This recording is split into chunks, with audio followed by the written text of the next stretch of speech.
வங்கக்கடலில் நிலவும் ஆழ்ந்த காற்றழுத்த தாழ்வு பகுதி நாளை மறுநாள் புயலாக வலுப்பெறும் என்று சென்னை வானிலை ஆய்வு மையம் கணித்துள்ளது. சென்னை வானிலை மையம் வெளியிட்டுள்ள செய்திக்குறிப்பில், தென்மேற்கு வங்கக்கடல் பகுதியில் நிலவிய காற்றழுத்த தாழ்வு பகுதி வடகிழக்கு திசையில் நகர்ந்து இன்று காலை மத்திய மேற்கு மற்றும் அதனை ஒட்டிய தெற்கு வங்கக்கடல் பகுதிகளில் ஆழ்ந்த காற்றழுத்த தாழ்வு பகுதியாக மாறியதாக கூறப்பட்டுள்ளது. இது மேலும் வடகிழக்கு திசையில் நகர்ந்து நாளை காலை மத்திய வங்கக்கடல் பகுதிகளில் காற்றழுத்த தாழ்வு மண்டலமாக வலுப்பெறக்கூடும் என்று எச்சரிக்கப்பட்டுள்ளது. அதன் பிறகு மேலும் வடகிழக்கு திசையில் நகர்ந்து வரும் சனிக்கிழமை காலை மத்திய கிழக்கு வங்கக்கடலில் புயலாக வலுப்பெறும் என்று வானிலை மையம் தெரிவித்துள்ளது. இது மேலும் வடக்கு திசையில் நகர்ந்து தீவிர புயலாக வலுப்பெற்று வங்கதேசம் மற்றும் அதனை ஒட்டிய மேற்கு வங்க கடற்கரையை நோக்கி நகரும் என்றும் வானிலை மையம் கணித்துள்ளது.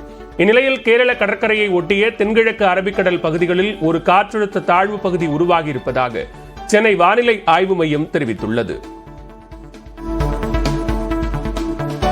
ஈரோடு மாவட்டம் சத்தியமங்கலம் அருகே பெய்த கனமழையால் குன்றி பகுதிக்கு செல்லும் தரைப்பாலம் மூழ்கியுள்ளது. மாக்கம்பாளையம், சர்க்கரைப்பள்ளம், குறும்பள்ளம் ஆகிய பகுதிகளில் கனமழை கொட்டி தீர்த்ததால் கடம்பூரில் இருந்து குன்றிக்கு செல்லும் தரைப்பாலம் நீரில் மூழ்கியது. இதனால் அந்த பகுதிக்கு வாகனங்கள் வரவேண்டாம் என முன்னெச்சரிக்கையாக ஒலிபெருக்கி மூலம் அறிவுறுத்தப்பட்டுள்ளது. இதேபோன்று டிஜி புதூரில் இருந்து கடம்பூர் செல்லும் மலைப்பாதையில் பாறைகள் உருண்டு விழுந்ததால் போக்குவரத்து துண்டிக்கப்பட்டுள்ளது.